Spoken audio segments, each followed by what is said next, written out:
Problemas de vivienda, claramente, y eso está encima de la mesa, y no es un problema que se resuelve de hoy para mañana. Problema también de volver a enamorar, volver a transmitir la importancia de trabajar en turismo, la importancia también de que las condiciones de trabajo sean atractivas.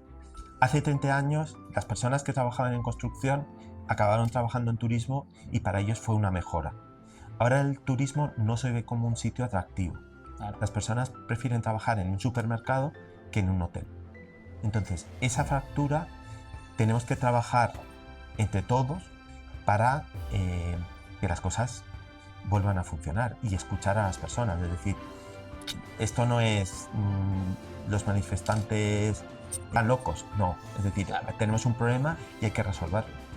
Y en ese sentido yo creo que la administración y el tejido empresarial ha tomado nota y están empezando a cambiar determinadas cuestiones, ¿no? Estamos en un momento de fractura entre el sector de turismo y la sociedad. Vale, José, bienvenido. Muchas gracias, Garci. Gracias por estar aquí. ¿Qué te quieres tomar? Pues quería agua, por favor. Agua. Pues agüita, si puede ser. Muchas gracias. Gracias, Gemma. Bueno, José, gracias por estar aquí de nuevo, por la oportunidad. Y bueno, para quien no te conoce, me gustaría que les contaras brevemente quién es José Cerezo, un poco a nivel personal para que te sitúen en la isla y en Canarias. Bueno, pues soy una persona nacida en Madrid que en el 2005 decidió, por una cuestión familiar, había nacido nuestro segundo hijo y mi mujer y yo pensamos que el mejor sitio para criarlos, ella es canaria, era Canarias, con lo cual apostamos por venir aquí.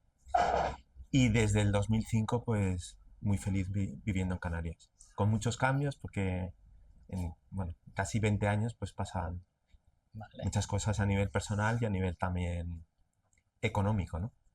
Entre otras cosas, la crisis del 2008-2012 y luego la del COVID. Vale. ¿Y cómo nace tu pasión por el turismo y la educación? Pues el primero empieza por una cuestión de... Hice el máster, un máster en el año 96 en Francia. Era un año y la verdad es que me cambió la vida. O sea, en ese sentido me abrió muchísimo la mente, aprendí un montón de cosas y fue un año, bueno, para mí muy importante. Entonces, cuando llego a Canarias, trabajo al principio como director de promoción del consorcio de la CEC. Yo venía de trabajar en Indra, de gerente de miles de horas, y lo que encuentro aquí es más tranquilo, pero me pica el gusanillo y entonces surge la posibilidad de empezar a dar clases en un máster. Vale. Y eso estamos hablando del año 2007. Y en el año 2010, una persona que dirigía, porque ya más propietario, creador de la Escuela Universitaria de Turismo Iriarte, con la llegada de la europea, a él se le ocurre lanzar un máster de turismo. Vale. Y entonces me lo propone a mí. Y yo, que estaba dando clases ya en el máster, pido permiso, me dicen que sí. Y con Ángel Oliva, pues empezamos a trabajar en el máster. Él lo veía más en el Puerto de la Cruz. Yo pensaba que había una necesidad mayor en el sur de la isla de Tenerife, porque todos los centros formativos importantes están en el norte, y al final lo lanzamos en los dos sitios. En el puerto no hubo quórum, y en el sur pues tuvimos mucho éxito. Y a raíz de esto, ¿cómo describirías ser emprendedor en Canarias? ¿Cuáles son los principales desafíos a los que tuviste que enfrentarte? A ver, yo no quería ser emprendedor. O sea, yo cuando hago el máster hay una asignatura que es justamente sobre emprendimiento. Vale. Y era optativa. Y yo dije, mira, yo nunca voy a emprender. Yo esa asignatura optativa no la escogí. Porque yo soy una persona que no le gusta el riesgo. Vale. Entonces, con 30 años dije, no me veo montando una empresa porque ¿qué es lo que ocurre? Un poco lo que antes habíamos hablado. El tiempo pasa y tu visión también cambia. Claro, Y a partir de los 45 lo que te das cuenta es que hay menos riesgo controlando, entre comillas, tu destino, montando tu empresa, que trabajando por un tercero que en determinado momento, por cualquier razón, pueden prescindir de ti y ya a partir de 50 años, bueno, ya tenía más de 45, ya no es tan fácil. Entonces, lo que antes lo veía como una cuestión de alto riesgo, claro, cambié mi punto de vista y lo vi como menos arriesgado que trabajar para un tercero. claro. Y luego sale de rebote, porque yo empiezo a trabajar con Iriarte montando el máster Mm, y la escuela en la que había empezado a dar clases se va al director y me ofrecen a mí ser el director. vale, Entonces yo trabajaba en dos trabajos, pero para terceros. Y luego, bueno, Ángel Oliva, que es una persona carismática, muy querido en la isla, él cuando habla conmigo del proyecto me comenta que tiene la misma enfermedad que tenía Steve Jobs. Y lamentablemente, justo el día que empezamos la segunda edición del Máster de Turismo, ese día fallece Ángel Oliva. Los hijos que toman el negocio, lo del sur lo intentan, pero no lo ven muy claro, y es cuando surge la oportunidad de crear el Instituto Canario de Turismo vale. y seguir con el máster, con el MBA de Turismo ya en la tercera edición. Vale, porque tú ahora mismo eres director de la Escuela de Turismo de Canarias y aparte eres director de la Escuela de Negocios de Canarias. Sí, porque repito, yo no quería ser emprendedor. Vale. Me encuentro, por un lado, con el lamentable fallecimiento Mm, de Ángel Oliva y un proyecto que había empezado y un proyecto que tenía muchísimo sentido, que era formación en el sur de turismo. Para no dejarlo morir, yo creo el Instituto Canario de Turismo y en paralelo, en donde yo trabajaba en otra escuela, bueno, hay cambios y el vale, equipo decidimos irnos y crear la Escuela Canaria de Negocios. vale, Con lo cual soy director del Instituto Canario de Turismo, que se orienta a turismo, y de la Escuela Canaria de Negocios, que tiene dos máster en La Laguna y en Las Palmas, que es más de finanzas y de marketing. vale. Emprender no es fácil. No. ¿Con qué retos te encontraste? ¿Qué es lo más a nivel personal que a lo que te tuviste que enfrentar? Hablando, porque me estás Sí. diciendo que no querías ser emprendedor, que es lo más difícil No, que te... no, o sea, vino un poco dado, ¿no? Claro, Eh, Hay una película de Charles Chaplin, que es Tiempos Modernos, que hay una imagen que refleja un poco lo que me pasó. vale, Que él va por la calle, pasa un camión, se le cae la bandera de la Tara, que son banderas rojas, y él la coge y hace así al camión diciéndole que se le ha caído la bandera. Y se vuelve y detrás de él hay toda una manifestación que le sigue. Pues a mí me pasó lo mismo, o sea, casi sin tenerlo planeado, me encontré creando mi empresa y liderando dos proyectos al mismo tiempo. Entonces, es difícil en el sentido de que empiezas de cero, pero en mi caso no era así y tuve la ventaja, es mm, decir, montar un negocio que ya lo conoces, que has estado trabajando, es mucho más fácil que montar algo completamente de cero. El MBA de turismo lo monto con la ayuda de Ángel Oliva, sí que es verdad mm, que gran parte el diseño es por parte mío y a partir de allí el equipo de profesores, mm, los alumnos, eso ya lo teníamos, con lo cual no fue completamente empezar de cero. vale.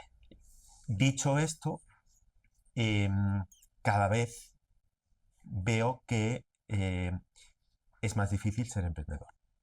¿Lo crees? Porque Ahora es más difícil que sí, antes. sí, sí, porque digamos que la administración en ese sentido está creando toda una serie de requisitos, de procedimientos, que las grandes empresas lo tienen por tamaño, por recursos, Mm, lo tienen más fácil. O sea, hacer planes de una cosa y de otra, ya, registro de jornada, bueno, miles ya, de cosas que para una empresa, un emprendedor que empieza, mm, no es fácil. Y en ese sentido mi recomendación es que se apoyen en organizaciones como la Cámara de Comercio, que te ayuda, y otras instituciones que te pueden facilitar sobre todo los primeros años.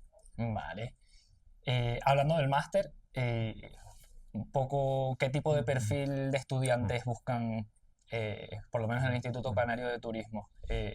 ¿Crees que puede ser útil para posiciones operativas como cocina, bares, recepción, pisos, o está más enfocado a la parte directiva y mandos intermedios?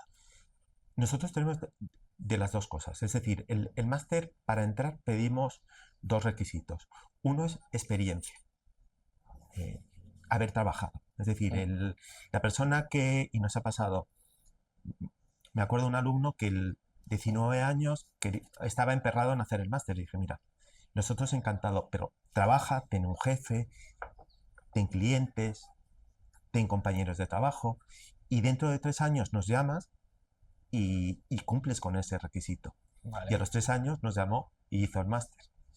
El otro requisito es justamente la curiosidad, las ganas de moverse.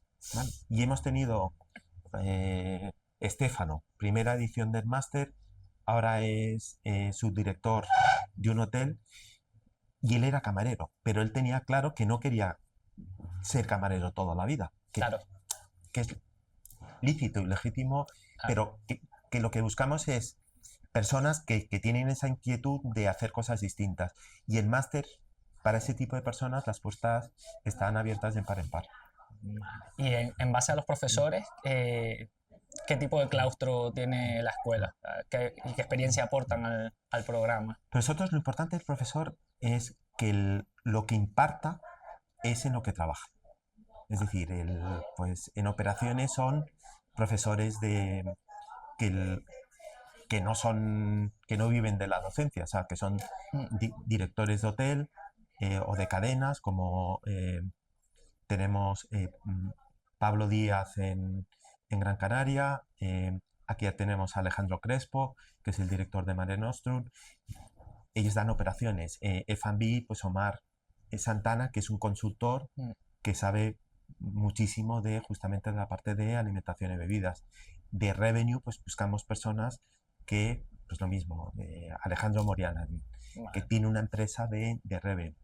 Entonces, lo que buscamos son profesores que en lo que impartan sepan porque están trabajando en ello, mm, que sean personas que les guste, que sea vocacional, que lo hagan con gusto, y que sobre todo que busquen una cercanía al alumno, porque es un poco la característica de nuestra escuela. O sea, nosotros no queremos sabios que miren de arriba abajo al alumno como si mm. fuesen pigmeos, ¿no? Y tú Suele, ya si fuiste alumno. suele pasar, no quiero hacer promoción, pero sí, yo fui alumno del máster y creo que una de las particularidades o lo que más me gustó es eso, que los profesores no eran solo docentes, sino cada uno era un profesional en su rama y creo que por lo menos a nivel cocina, que es donde nosotros nos enfocamos más en el podcast, a pesar de que nos vamos por diferentes ramas, una de las cosas que nos encontramos es eso, que la formación muchas veces no va ligada a la realidad, ¿no?, del mercado. Exacto. El que te da clases posiblemente, que siempre hay un 50-50. Hay personas que vienen del gremio y han decidido dar docencia y hay personas que son respetadas, pero que no han estado en el mercado laboral real para la que das clase. Y eso, por lo menos en mi caso, me sirvió bastante. Fueron herramientas que a día de hoy las utilizo y sobre todo cuando te pregunto lo de posiciones operativas como cocina, bares, recepción, pisos, siempre hay como una distancia eh, a nivel de educación y a nivel de formación que todavía es como un tabú. Parece que la parte directiva y mandos medios siempre tienen una formación reglada, universitaria o de posgrado, de máster, pero luego la cocina solo se le da la importancia a estudiar cocina, a bares a estudiar bares, pero no miramos que al trabajar en un hotel o con el público necesitamos más herramientas. Totalmente de acuerdo. Nosotros en el máster una de las ventajas es que no pedimos título universitario. ¿Por Vale, qué? Porque nos hemos encontrado muchísimos alumnos que tienen talento, que han crecido, y que la universidad, si quieres hacer un máster, te pide el grado, que son 4 años. Hay personas que ya eh, están metidos en el mundo laboral, no tienen 4 años. Y nosotros no lo pedimos. Y esos alumnos muchas veces dan muchísimo juego porque aportan unas vivencias que a lo mejor otros alumnos que han estado haciendo el grado pues no lo tienen, ¿no? Claro, Y al final lo que buscamos es esa mezcla de experiencias y de compartir, pues como he dicho antes, esas vivencias, ¿no? vale. Y por último, a nivel del máster, si tuvieses que cambiar radicalmente un aspecto de la enseñanza en el turismo en España, desde tu perspectiva de educador, porque no solo eres directivo, también eres profesor de los másteres, ¿qué cambiarías? O sea, yo creo que en general la educación en España es una educación muy buena. O sea, yo soy ingeniero de caminos, hice Erasmus en Francia y, y siempre que he estado hablando con personas en el extranjero, valoran la formación que se da en España en general. Y siempre hay excepciones y grados o carreras que tampoco son la bomba, pero en general la educación en España es muy buena. Adolece de un problema que es muy teórica. O sea, yo estudié 6 años caminos y estuvimos durante los 6 años solamente fuimos a La Rioja a ver unas presas Y poco más. y a beber vino, ¿vale? Pero yo acabé la carrera y sabía de teoría lo que quisieras, pero de práctica muy poco. En el caso de turismo, ¿qué es lo que ocurre? Que hay un organismo que es la NECA que fija el programa. Y eso, aunque sea una universidad pública o privada, tiene que seguir ese programa. Y teniendo en cuenta que turismo es una carrera, una disciplina muy dinámica, que cambia Claro, mucho, la NECA no va a ese ritmo. Entonces, pues revenue, que es súper importante, pues no hay una asignatura de revenue. Y toda esa parte teórica está muy bien, pero adolece, como he dicho antes, de la parte más práctica. claro, La FP Dual pues, va a intentar cubrir esa carencia. ¿Cuál es el problema de la FP Dual? Que piden pues, un máster en enseñanza, con lo cual muchas veces el perfil que nosotros tenemos en el máster no te lo vas a encontrar en una FP. Vas a encontrar personas que a nivel teórico saben un montón, mm, pero es que a lo mejor no han estado nunca dirigiendo en un hotel o dirigiendo o siendo gobernanta claro. en un hotel, ¿no? Entonces, esa parte práctica nos falta. Y eso es una de las carencias que yo creo que podemos mejorar. Bueno, te doy toda la razón en eso porque es una cosa que debatimos mucho a nivel personal y que nos encontramos mucho, sobre todo con los estudiantes, con los que vienen nuevos.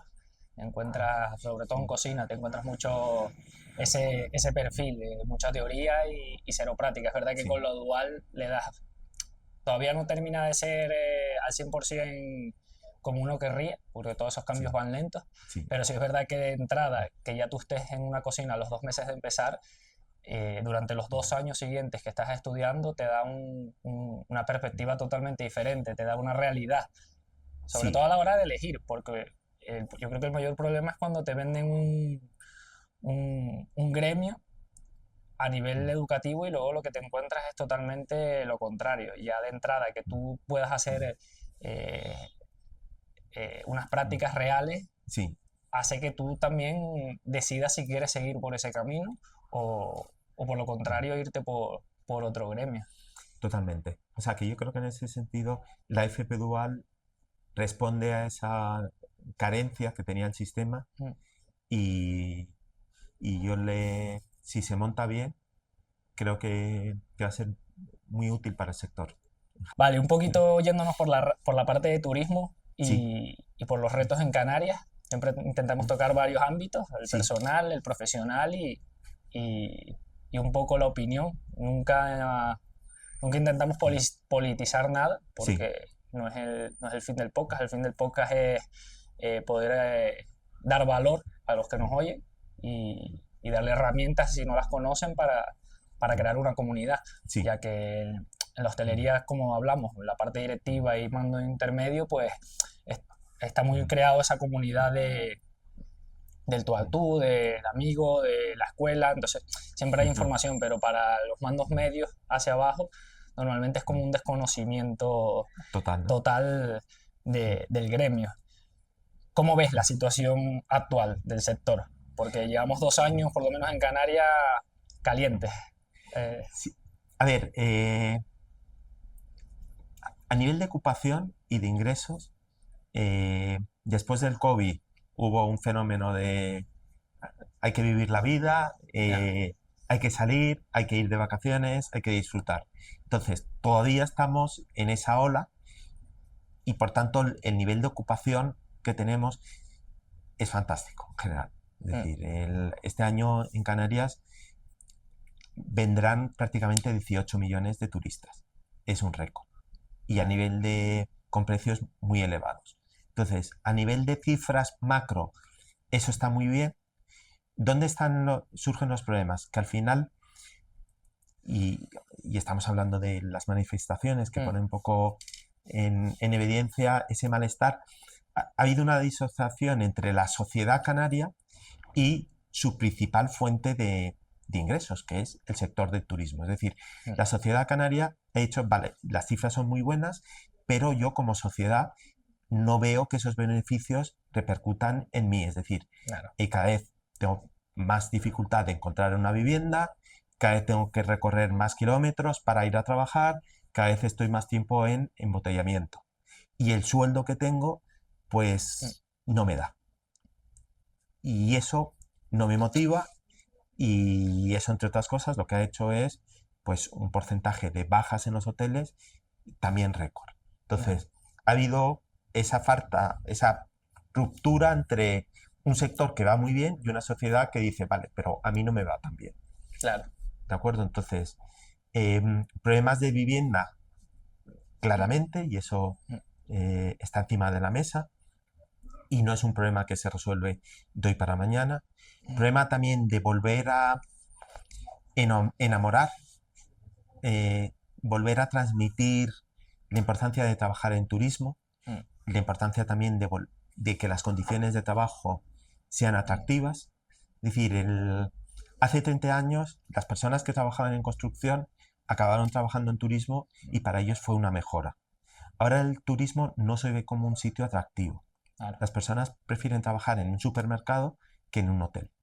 Entonces, esa mm, fractura tenemos que trabajar entre todos para que las cosas vuelvan a funcionar y escuchar a las personas. Es decir, esto no es los manifestantes están locos, no. Es decir, claro. tenemos un problema y hay que resolverlo. Y en ese sentido yo creo que la administración y el tejido empresarial ha tomado nota y están empezando a, bueno, pues a cambiar determinadas cuestiones, ¿no? Pero sí, estamos en un momento de, sí, Intenso. de fractura entre el sector de turismo y la sociedad. Vale. ¿Crees que hace falta profesionalizar más el turismo en las islas? Sí, porque al final nosotros no vamos a poder competir con destinos como Marruecos o destinos Mm, que apuesten por un modelo más low cost. O sea, nosotros tenemos que apostar por la calidad, por la excelencia, y eso mm, solamente se logra formando a las personas. Yo, es como el vino canario. O sea, nosotros tenemos ya. un vino que es Mejor poco. único, que es singular. Mm, O sea, te puede gustar más o menos, pero es único. ya, Es decir, el terroir que tenemos aquí, el suelo volcánico, mm, las cepas que no tuvieron las plagas que hubo en Europa. Pero es una uva que por las características mm, del terreno, por sus dimensiones, es tres veces más cara que la de La Rioja ya, o el resto de la península, con lo cual o apuestas por la calidad y vendes a esa singularidad o no tienes nada que hacer. En ya, turismo lo mismo, es decir, nosotros tenemos unas condiciones únicas climáticas, unas mm. infraestructuras bestiales, un saber hacer y tenemos que apostar por esa calidad, esa excelencia y seguir Mejor poco y bueno que mucho y malo, ¿no? totalmente. Vale. Y para los que nos oyen, con esta saturación del mercado turístico que tenemos en Canarias, sobre todo en Tenerife, que es la isla más saturada, ¿cómo pueden los trabajadores destacar y evitar convertirse en uno más del sector, porque muchas veces nos encontramos perfiles que se ven muy estancados, como tú dices, al final no ven atractiva la profesión, pero luego los que estamos dentro, ¿qué crees que qué camino tienen que tomar para mejorar esa situación profesional que tienen? Ya si quieren avanzar, si quieren ascender, si quieren mejorar laboralmente, ¿qué crees que falla? Bueno, yo creo que la formación es muy importante, es decir, todo lo que, y barro para casa, ya lo sé, pero yo creo que es uno de los elementos muy importantes. eh, Trabajar en ese sentido de la excelencia. Mm, Yo creo que también es importante como sociedad que no demos por hecho cosas. Es decir, el turista viene y regresa si lo tratamos bien, pero que no pensemos que hagamos lo que sea, que vamos a tener siempre 18 millones de turistas. mm, Y en ese sentido, creo que es importante a todos los niveles recuperar ese cariño por hacer bien las cosas, por mm, formarse, por ser grandes profesionales y por apostar por hacer cosas distintas, ¿no? Que no todos los hoteles hagan lo mismo. claro, Eh, por parte de la administración, yo creo que todo el tema de vivienda hay que resolverlo, mm, todo el tema de infraestructuras hay que resolverlo. Es decir, el turista si viene y lo primero que recibe es colas kilométricas para coger un taxi, y se sube el taxi, colas kilométricas en la carretera. mm, Ese turista, la tarjeta de presentación que le hemos dado es horrible. O sea, claro, o mejoramos todos, administración, empresas, profesionales, en ese sentido, o el éxito que estamos teniendo no lo vamos a tener el próximo año o en los próximos años. claro. Sí, ¿De porque ahora acuerdo? mismo lo que se ve es Mm, cada uno, bueno, el que lo has dicho muy mm, bien, creo que mm, es una mm, responsabilidad eh, por parte de todos, tanto de trabajadores como de empresarios, mm. como de la administración. Al final creo que nos pasamos el día apuntando. Sí, Tú tienes la culpa, el otro mm, tú tienes la culpa y al sí, final mm, el que lo pasa mal también es el que vive en Canarias. sí. Y creo que, que hay que llegar a un consenso por, por todas las partes. Y Y bueno, ya, además que yo creo que en Canarias, sí, y más centrándome en Tenerife, que hay asociaciones, o sea, Asotel hace muy buena labor. mm, En el sur, por ejemplo, el FAST, que son los amigos del sur de Tenerife, es un foro que funciona muy bien, de diálogo, de no, un poco lo que tú decías, quedarse un poco en el pataleo, ¿no? O sea, que mm, son foros que continuamente permiten ese diálogo entre distintos actores del sector de turismo. Entonces, yo en vale, ese sentido, ¿tenemos problemas? Claro que sí, pero hay diálogo, está encima de la mesa y eso es el primer paso para que se puedan resolver. vale. Bueno, cambiando un poquito a una parte reflexiva, de reflexión, perdón, Sí. eh, ¿qué objetivos tienes para el futuro con la escuela? ¿Y qué impacto te gustaría tener en las islas desde la escuela de turismo? El, bueno, nosotros empezamos en Tenerife, que Mm, fue la primera edición fue el 2011, el 2013 en la tercera ya es con el instituto, el 2014 abrimos en el sur de Gran Canaria, vale, eh, 3 años después abrimos en Lanzarote, hemos estado 4 años en Fuerteventura, después del volcán hemos estado un año en La Palma, eh, y bueno, pues ya llevamos 15 ediciones en Tenerife, 11 en Gran Canaria, vale. 8 en Lanzarote. Eh, el siguiente paso sería ir a Sudamérica. O sea, nosotros Ese es el creemos, salto.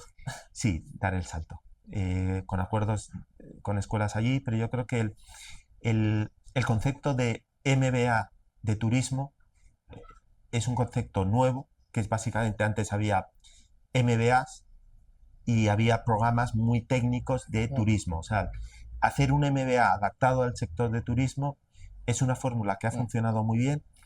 Con todo el conocimiento que tenemos en Canarias, en Latinoamérica cada vez el turismo se está desarrollando más y nuestro recorrido en Canarias es continuar, pero básicamente el mercado es el que es.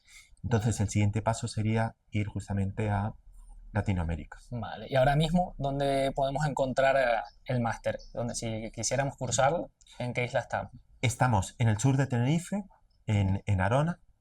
Estamos en el sur de Gran Canaria, que lo hacemos en el Paradisus, en San Agustín, y estamos también en Lanzarote. El Fuerteventura y otras islas también se puede seguir en streaming.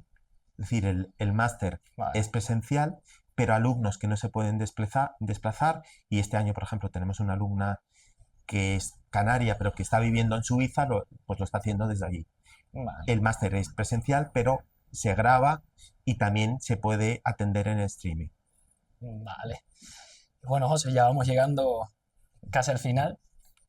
Me gustaría preguntarte, más personal, ¿qué Sí. es lo que te mueve cada día a seguir adelante? Porque esto es un reto grande. Sí. Yo lo viví desde dentro un poco Sí. y es bastante intenso. ¿Qué es lo que te motiva para seguir adelante, incluso cuando las cosas no salen como esperabas? Bueno, sobre todo que yo creo que hay un propósito, es decir, hay una necesidad de formación. Siempre cuando tienes un sector potente se crean clúster y para que funcionen una de las patas importantes es la formación y nosotros cumplimos esa misión. Y lo que me motiva es pues muchas veces encontrarme antiguos alumnos y verles que les ha ido muy bien. Y nosotros en máster, yo siempre digo que es como el agua, el abono y el sol en una planta. Es decir, el talento, la semilla, es el alumno, ¿no? Nosotros lo que hacemos es, y nuestra pretensión es, que el alumno pueda desarrollar todo su potencial. Y hay alumnos que son árboles inmensos, hay otros que son arbustos. Bueno, pues que sea el mejor arbusto posible si la semilla es de un arbusto. Entonces, eso para mí es lo que mi motor, mi energía para seguir con este proyecto, que es útil y que lo veo, que cuando pasan los años, y cuando hacemos una graduación, invitamos a los alumnos de hace 5 años Sí. y ves el progreso, ¿no? Y eso, pues bueno, te llena de satisfacción. Genial. Pues por último, si pudieses darle un consejo a los oyentes, puede ser personal, puede ser profesional, que le dirías, es bastante difícil dar un consejo. Bueno, que sean curiosos, que busquen lo que les gusta, que la vida es muy corta, entonces que busquen un trabajo que les llene y eso al final es el mejor consejo que puedo dar y que sigan formándose, que sigan siendo inquietos, que sigan aprendiendo, porque es una manera también de mantenerse joven. Pues muy bien, ha sido un placer tenerte con nosotros, José. Gracias, Jauzi. Mucha suerte a vuestro podcast de A y B. Pues muchas gracias. Y que ahora que estáis empezando, os deseo una larga trayectoria. Muchas gracias. Gracias, Jauzi.